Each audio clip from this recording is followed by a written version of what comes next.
خاص طور پہ اپنے نوجوانوں کو یہ بتانا چاہتا ہوں کہ دیکھیں حقیقی آزادی ہوتی کیا ہے. میں کافی آپ کو سمجھا چکا ہوں، کیونکہ ایک ملک کا لیڈر ایک باپ کی طرح ہوتا ہے.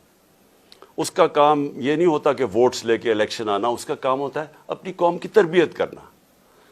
تو میرا ایک تجربہ ہے، 70 سال میری عمر ہے، ساری دنیا میں پھر چکا ہوں.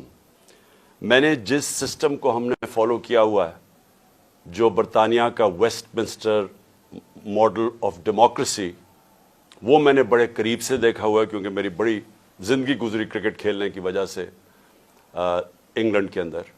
اور میں نے پڑھا بھی پولیٹکس تھا، اور پولیٹیکل ہسٹری میرا سبجیکٹ بھی تھا. تو میں صرف آپ کو یہ بتانا چاہتا ہوں کہ میں نے ساری دنیا کے سسٹمز دیکھ کے جب اپنی تحریک شروع کی تھی، آج سے اب تقریباً 27 سال اگلے سال ہو جائیں گے، اس کا میں نے نام رکھا تھا انصاف کی تحریک. انصاف کی تحریک وہ ہے جس کو کہتے ہیں رول آف لا، قانون کی حکمرانی. اور میں نے اس لیے شروع کی تھی کہ میرا ساری دنیا کا تجربہ یہ تھا کہ پاکستان کا مسئلہ ہی صرف ایک ہے، ہمارے انصاف نہیں ہے، ہمارے قانون کی حکمرانی نہیں ہے. ہمارا مسلسل اس ملک میں ایک طبقہ ہے جو قانون کے اوپر بیٹھ جاتا ہے، جو کہتا ہے ہم قانون سے اوپر ہیں. مارشل لا لگاتے ہیں تو سارا آئین ختم ہو جاتا ہے. پچھلے 60 سال میں آدھا وقت مارشل لا رہے ہیں. اس کے بعد جب یہ دونوں آئے، یہ دو خاندان آئے، انہوں نے جب لوٹنا شروع کیا تو انہوں نے ایک چیز کہی کہ سب کو پکڑ لو لیکن ہمیں نہ پکڑو، کیونکہ ہم قانون کے اوپر ہیں. ابھی بھی وہ جو باہر بھاگا ہوا ہے ملک سے جھوٹ بول کے، اس کی بیٹی جدھر پھر رہی ہے وہ کیا کہتی پھر رہی ہے، کسی کی جرت کیسے بڑھ رہی کہ ہمارے خلاف کیس کر دیا اور میرے باپ کو یہ کر دیا. وہ یہ نہیں کہتی کہ کیا اس نے قانون توڑا یا نہیں.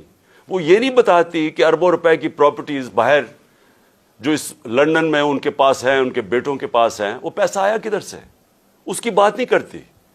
وہ تو جب پتہ نہیں تھا پیناما میں کہ کیا انکشاف ہو جانا ہے، تو 2 سال پہلے تو میری لندن تو چھوڑے پاکستان میں بھی کوئی پراپرٹی نہیں ہے.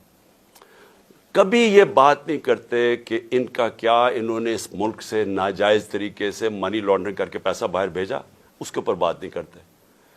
سو وہ کیوں نہیں کرتے؟ کیونکہ یہاں عادت پڑ گئی ہے پچھلے 60 سال میں کہ اگر میں طاقتور ہوں تو میں قانون کے اوپر ہوں، مجھے کسی کی ضرورت ہے پکڑنے کی. تو اسی لیے میں نے اپنی پارٹی بنائی تھی. آج سے جس طرح میں نے کہا اب تقریباً 25 اپریل کو 27 سال ہو جائیں گے. تو جو پاکستان میں ہو رہا ہے، میں صرف آپ کو سمجھانا چاہتا ہوں کہ جس ملک کے اندر قانون کی حکمرانی ہوتی ہے وہاں ایسی چیزیں نہیں ہو سکتی، کیونکہ قانون سب سے اوپر ہوتا ہے. کوئی قانون نہیں توڑ سکتا. طاقتور کو یہ اجازت نہیں دیتا اس ملک کا قانون کہ آپ فیصلہ کریں کہ جی آپ ایک دم آئین توڑ دیں. کسی بھی اس ملک جدھر آج خوشحالی ہے، جدھر ہمارے لوگ مر کے ویزے لے کے یا کوشش کر کے پیسہ خرچ کر کے باہر جاتے ہیں، وہ کیوں جاتے ہیں؟ کیونکہ وہ خوشحال ملک ہے. وہ خوشحال اس لیے ہیں کہ وہاں انصاف ہے، وہ قانون کی حکمرانی ہے. میں نے اپنے لوگوں کو جب سے میں وزیر اعظم بنا، میں نے یہی سمجھانے کی کوشش کی کہ مدینہ کی ریاست میں میرے نبی صلی اللہ علیہ وسلم نے قانون کی حکمرانی، عدل اور انصاف قائم کر کے ان کو دنیا کی امامت کروائی. جو بنیاد رکھی تھی ریاست کی وہ عدل و انصاف پہ رکھی تھی. غربت تھی، پیسا نہیں تھا، برے حالات تھے، مہاجر آئے ہوئے تھے جن کے پاس سب کچھ چھوڑ کے آ گئے تھے. ادھر اس معاشرے کے اندر انہوں نے سب سے پہلے قانون انصاف قائم کیا، اور بعد میں خوشحالی آئی، اور بعد میں وہ ایک عظیم قوم بنے. تو جو قانون کی حکمرانی ہے یا جو انصاف ہے وہ کرتا کیا ہے؟ وہ انسان کو آزاد کر دیتا ہے، اور آزاد انسان کی پرواز اوپر ہوتی ہے. تو یہ یاد رکھیں کہ جو حقیقی آزادی ہے، ایک تو انگریزوں سے ہم نے آزادی لی. ابھی 23 مارچ گزرا ہے کل. 23 مارچ میں کیا ہوا کہ بہت بڑا ایک خواب، ایک ریزولوشن پاس ہوئی یہی مینار پاکستان میں، جس کو پہلے منٹو پارک کہتے تھے، کہ ہم نے ایک مسلمانوں کے لیے ایک ایسی ریاست بنانی ہے جو ان اصولوں کے اوپر کھڑی ہوگی جس کے اوپر پہلی مسلمانوں کی ریاست مدینہ میں قائم کی گئی تھی. اور اس سب سے پہلے جو قائد اعظم ہمارے لیڈر تھے وہ سب سے بڑے کانسٹیٹیوشنسٹ تھے, وکیل تھے, قانون کی بات کرتے تھے.